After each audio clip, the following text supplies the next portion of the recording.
মা বাবার পায়ে ধরে সালাম করা যাবে কিনা? জি। এখন সালাম যে কি তাই তো বুঝেন না। মা বাবা, পীর বুজুর্গ, ওস্তাদ, তাদেরকে বুসা দেওয়া যাবে, কাদাম বুসি। কাদাম বুসি মানে হচ্ছে পায়ে চুমা দেওয়া। কি দেওয়া? এটা তো আছে, হাদিস শরীফে আছে, আবু দাউদ শরীফে আছে, আল আদাবুল মুফরাদ হাদিসের কিতাব ইমাম বুখারী হাদিস এনেছেন। ইন্না আলিয়ান রাদিয়াল্লাহু তাআলা আনহু কানা ইউকাব্বিলু রিজলা আব্বাসিন ওয়া ইয়াদাহু। হযরত আলী রাদিয়াল্লাহু তাআলা আনহু প্রায় সময় ওনার চাচা আব্বাসের হাতেও চুমা দিতেন, পায়েও চুমা দিতেন।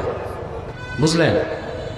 এখন এই যে কদম বুসি, পায়ে চুমা দেওয়া, এটা দিবেন কেমনে? তরিকা তো আছে। কথা বলেন। গায়াতুল আওতার ফতোয়ার কিতাবে এসেছে, যদি মা বাবা, ওস্তাদ বুজুর্গ কাউকে পায়ের চুমা দিতে হয়, উঁচাদার জায়গায় বসাইতে হবে। কোথায়? তারপর মাথা পায়ের কাছে যাবে না, পাটা টেনে মুখের কাছে নিয়ে চুমা দিবেন। কথা বুঝেন? আপনি যদি মাথা পায়ের কাছে নেন তো অন্য লোক মনে করবে আপনি সেজদা করতেছেন। এটা মুহিমিলা শিরক, শিরকের ধারণা সৃষ্টি করতে পারে। বুঝলেন না কথা?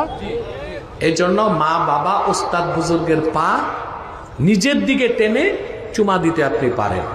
পীর বুজুর্গ, ওস্তাদ, বাপ মা, তাদেরকে হাত দিয়ে কি করা হয়?